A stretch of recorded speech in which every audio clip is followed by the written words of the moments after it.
नमस्कार, जय भीम, सत श्री अकाल, जोहार। इस वक्त हमारे साथ हैं अनिरुद्ध विद्रोही, मंडल आर्मी के प्रमुख हैं और ओबीसी के मुद्दे को लेकर देश भर में जन जागृति का कार्यक्रम ये बड़े पैमाने पर चलाने का काम कर रहे हैं। सर, अभी हाल ही में महिला आरक्षण बिल पास हुआ है, इसको आप किस तरीके से देखते हैं? आपका संगठन महिला आरक्षण को किस तरीके से देखता है और ओबीसी महिलाओं की क्या सहभागिता हो?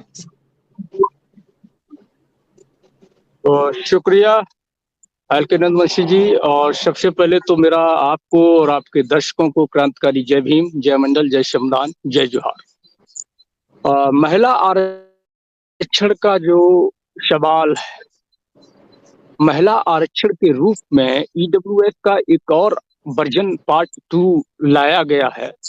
और एक तरीके से अगर हम कहें सीधे शब्दों में, ये संसद का सवर्णीकरण है। संसद का सवर्णीकरण किया गया है। ये बैकवर्ड की राजनीति को खत्म करने के लिए, पिछड़ों की राजनीति को कमजोर करने के लिए एक गहरी साजिश रची गई है।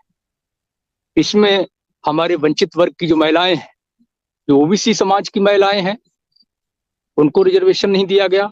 साथ में एससी और एसटी के भी साथ में बड़ी बेईमानी हुई है, क्योंकि जो एससी एसटी का कोटा पहले से रिजर्व है, उन्हीं में से ये 1/3 करके जो है महिला को सीट देंगे। ये एक बहुत बड़ी हकमारी है।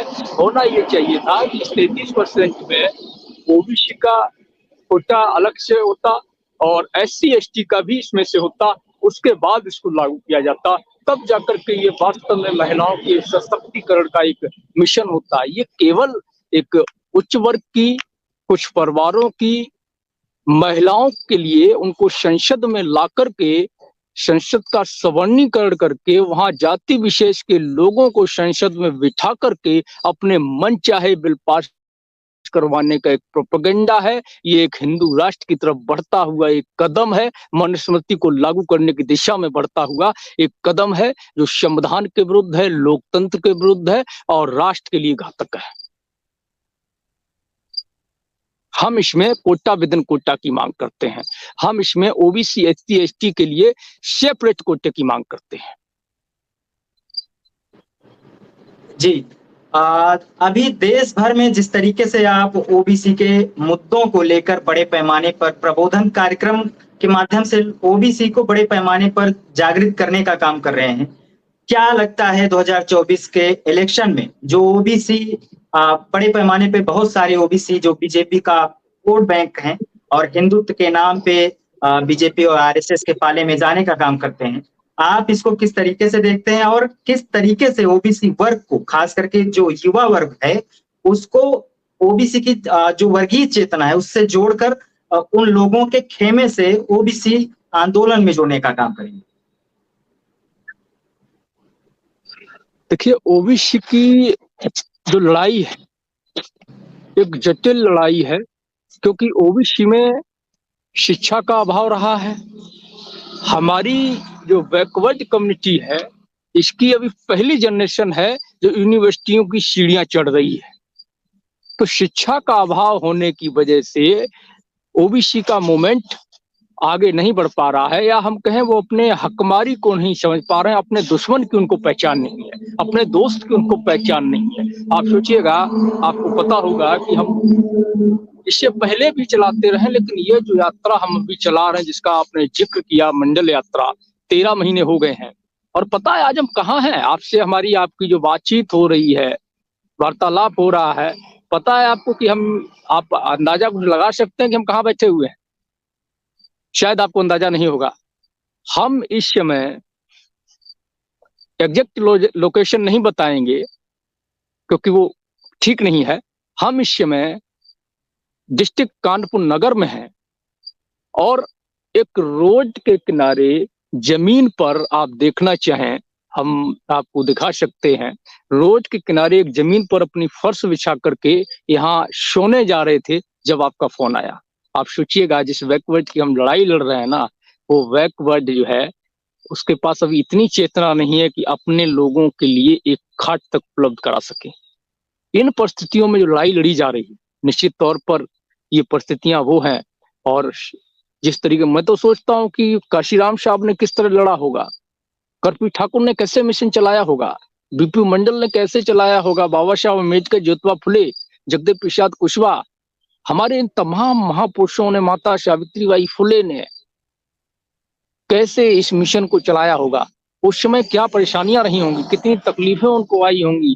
आज के दौर में जब सोशल मीडिया का युग है, जब हमारे लोग पढ़ लिख रहे हैं, जागरूक हो रहे हैं, जागरूकता के कार्यक्रम चल रहे हैं, टेलीविजन है, हर चीज है, उसके बावजूद आज अगर लड़ने वाले लोगों को, समाज के लिए काम करने वाले लोगों को समाज में जगह नहीं है। हम आपको दिखा देते हैं अपने छाती के माध्यम से, आप देखना चाहें तो आप देखिए, ये पीछे जो है हमारे ये खेत है, नीचे खाई है, और ये देखिए गाड़ियां गुजर रही हैं ऑन रोड। ये देखिए गाड़ियां गुजर रही हैं, और ये बिस्तर लगा हुआ है, साथी लेटे हुए हैं, आपको दिख रहे होंगे, ये देखिए। और ये फर्श पे लगा हुआ है, जमीन पर, मतलब बालू में हमने जो है बिछा करके इसको लेटे हुए हैं। और आप देखेंगे तो ये सामने हमारा जो है गाड़ी आपको शायद दिख रहा हो, खड़ा हुआ मंडल रथ जो है, वो देखिए अंधेरे में, है ना। तो इन परिस्थितियों में हम लोग इस फाइट तो कर रहे हैं, बड़ी कठिन परिस्थितियां हैं। हमारा प्रयास है कि किसी भी तरीके से, ठीक है, हमें नहीं पता कि हम लोगों का ऐसी जगहों पर हम रुक रहे हैं जहां हमारा कोई जानने वाला नहीं, ऑन रोड, सड़क में, बियाबान, जंगल में पड़े हुए हैं, आप देख रहे हैं। क्या हो सकता है, अगले ही पल क्या होगा, हम लोगों को नहीं मालूम है, लेकिन हम लोगों को ये पता है कि हमारे महापुरुषों ने जो कुर्बानियां देकर के, जो बलिदान देकर के, जो संघर्ष करने के बाद, मुसीबतें झेलने के बाद जो कारवां यहाँ तक पहुंचाया है, हमारी ये नैतिक जिम्मेदारी है कि हम उस कारवां को यहाँ से अगर एक कदम भी आगे ले जा सके तो हमारा जीवन सफल हो जाएगा। ये हमारी नैतिक जिम्मेदारी है। तो इसलिए हम लोग लगे हुए हैं। और जहां तक सवाल है ओबीसी चेतना का, तो निश्चित तौर पर चेतना बढ़ रही है, पर पेबैक टू सोसाइटी के रूप में, मिशन मूवमेंट के रूप में चेतना अभी भी शून्य है। चेतना हम बात करें कि राजनीतिक जो चेतना है साक्षात्कारों को लेकर के, वो अभी उस स्तर पे नहीं पहुंची है कि वो किसी भी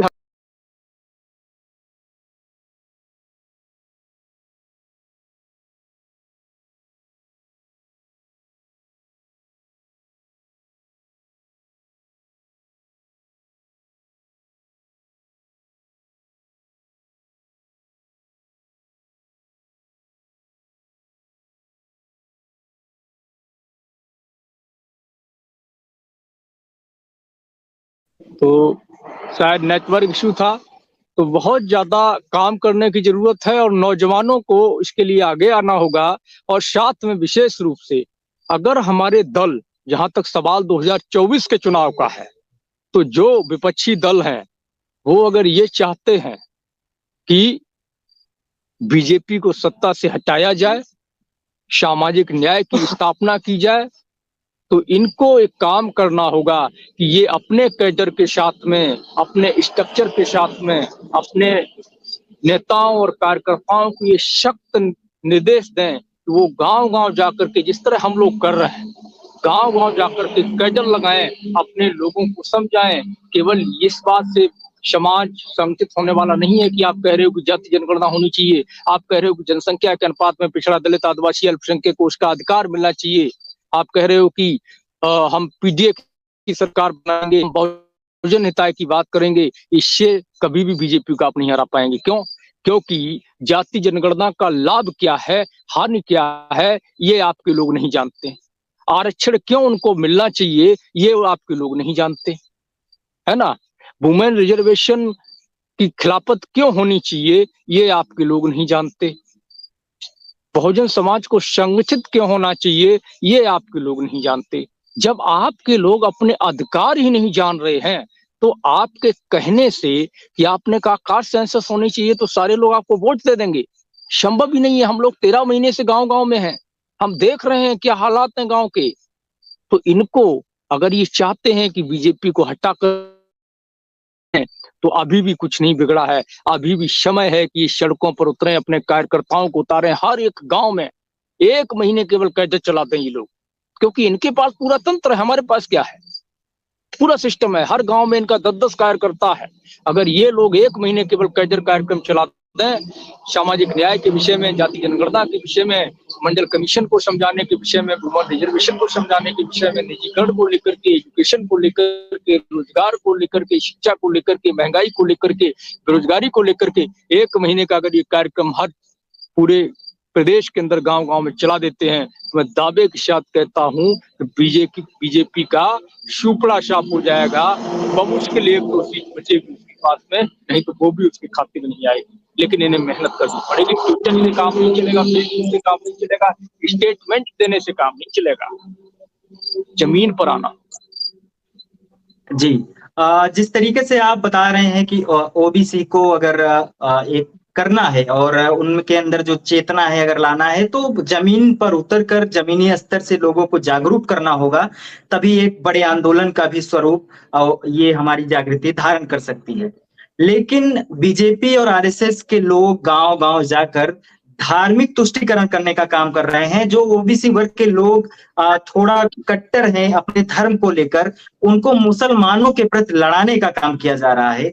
इस पर आप क्या कहेंगे और इससे कैसे निपटेंगे? जी, देखिए, ओबीसी समाज के लोग जो धर्म के प्रति कट्टर हैं, उसका मुख्य कारण है शिक्षा का अभाव और अधिकारों की पहचान न होना। क्योंकि जब वो अशिक्षित हैं, तो अपने अधिकार को नहीं जान रहे। तो उनकी इस कट्टरता को दूर करके और सामाजिक न्याय की दिशा में मोड़ने के लिए ही ये आवश्यक है, जो हमने बताया है आपको, कि इनको जमीन पर जाकर के, गांव-गांव जाकर के इनको बताना होगा कि आपके हक अधिकार क्या है, मंडल कमीशन क्या है, आरक्षण क्या है, निजीकरण किस तरह आपको नुकसान कर रहा है, कैसे आपको लगातार नौकरियों में आपका आरक्षण खाया जा रहा है, कैसे आपको आगे बढ़ने से रोका जा रहा है। ये सारी चीजें आपको समझानी होंगी। और अगर आप ये चीजें समझाते हैं, अगर आप सामाजिक न्याय की पिच पर मजबूती से बैटिंग करते हैं, तो जीत आपकी होगी। लेकिन अगर आप फिसल करके धर्म की पिच पे चले गए, तो आप बुरी तरह हारेंगे, क्योंकि धर्म की पिच उनकी है और सामाजिक न्याय की पिच आपकी है। तो आप अपनी पिच पे जब खेलेंगे तो जीतेंगे, धर्म की पिच पे जाएंगे तो हारेंगे। तो अगर ओबीसी के युवा को धर्म से हटा करके सामाजिक न्याय, समाजवाद, समता, समानता की तरफ लाना है, तो उसको बहुजन महापुरुषों का इतिहास बताना होगा, उसको उसके हक अधिकार बताने होंगे, मंडल कमीशन बताना होगा, संविधान बताना होगा, आरक्षण के विषय में बारीकी से समझाना होगा। ये सारे जो सवाल जो आवश्यक हैं वंचित वर्ग के उत्थान के लिए, उनको लेकर के गंभीर होना होगा। तब जाकर के आप इस नौजवान पीढ़ी को उस जहर से बाहर निकाल करके एक विकसित समाजवादी सोच का, बहुजनवादी सोच का, या फिर हम कहें फुले पेरियार अम्बेडकरवादी, मंडलवादी, कबीरवादी, कर्पूरीवादी सोच का आप बना पाएंगे। ये आपको करना होगा। आज जिस तरीके से ओबीसी में जो सामाजिक जो जागरूकता ओबीसी संगठन के द्वारा किया जा रहा है, उसका रिजल्ट भी देखने को मिल रहा है। बड़े पैमाने पर आज ओबीसी वर्ग के बहुत सारे इंटेलेक्चुअल वर्ग और युवा वर्ग भी ब्राह्मणवाद के खिलाफ, मनुवाद के खिलाफ सोशल मीडिया पर लिखने का काम कर रहे हैं, बोलने का काम कर रहे हैं। कहीं ना कहीं ये चेतना आई है। क्या लगता है इस ओबीसी की चेतना से जो मनुवादी, ब्राह्मणवादी लोग हैं घबरा गए हैं? क्योंकि आए दिन जो हमारे ओबीसी वर्ग के लीडर हैं, उनको धमकियां दी जाती हैं, यहाँ तक कि चाहे उदय स्टालिन की बात हो, चाहे स्वामी प्रसाद मौर्य की बात हो, या बहुत सारे सामाजिक कार्यकर्ताओं की बात हो, जिनको इन ब्राह्मणवादी पोंगा पंडों के द्वारा धमकियां दी जा रही है। क्या कहेंगे इसके आप? बिल्कुल, देखिए, ओबीसी की जो चेतना का विस्तार हुआ है, और ओबीसी के लोग, जैसा कि हमने कहा पहले शुरुआत में, कि हमारी अभी पहली पीढ़ी यूनिवर्सिटी पहुंची है। तो यूनिवर्सिटी पहुंची, हमने शिक्षा ली है। यूनिवर्सिटी पहुंचने के बाद हमारे लोगों ने रिसर्च करना शुरू किया है, सच को उजागर किया है, समाज के पढ़े लिखे अन्य युवाओं के हाथों में उस सच को, उस रिसर्च को दिया है।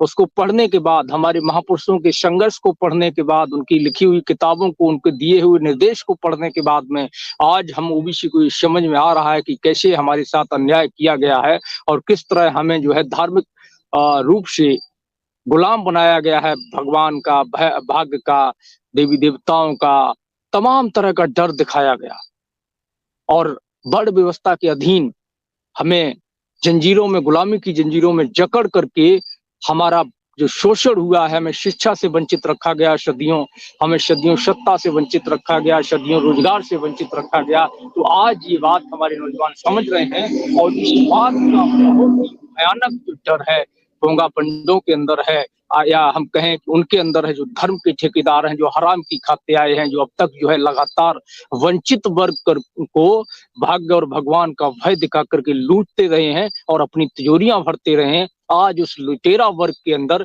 इसका भय निश्चित तौर पर है और ये आगे आने वाले समय में बढ़ेगा। आप देखिएगा, तमाम युवा हैं, हमारे साथ में भी युवा हैं, शिवरतन सिंह हैं, प्रताप हैं, इधर ये बैठे हुए हैं साथी हमारे, ब्रिजेश हैं, और भी हैं, कई साथी हैं, 5-7 लोग भी हैं। आप सोचिए, इन परिस्थितियों में जब कहीं रहने का, रुकने का, खाने पीने का ठिकाना नहीं, तब भी ये नौजवान लगे हुए, घर परिवार छोड़ करके। क्यों लगे हुए? किसके लिए लगे हुए? क्या मिलने वाला है इनको? क्योंकि ये समझते हैं कि हमारी नैतिक जिम्मेदारी है समाज को बचाने की, संविधान को बचाने की, लोकतंत्र को बचाने की, और हमारे महापुरुषों के बलिदान, त्याग, संघर्ष से जो हमें हकूक मिला है उसको बचाने की और अपने महापुरुषों के मिशन को आगे ले जाने की ये हमारी नैतिक जिम्मेदारी है। इसलिए नौजवान आज साथ।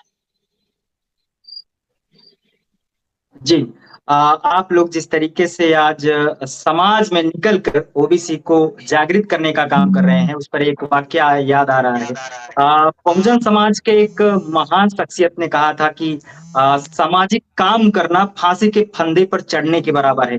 आप लोग जिस तरीके से काम कर रहे हैं, हम उम्मीद करते हैं कि ओबीसी में जो आप लोग एक चेतना लाने का काम कर रहे हैं, उसमें आपको सफलता मिले। हमारे साथ थे मंडल आर्मी के चीफ अनिरुद्ध सिंह विद्रोही। सर, आपने हमें समय दिया, इसके लिए एक बार आपका बहुत बहुत धन्यवाद। जी, बहुत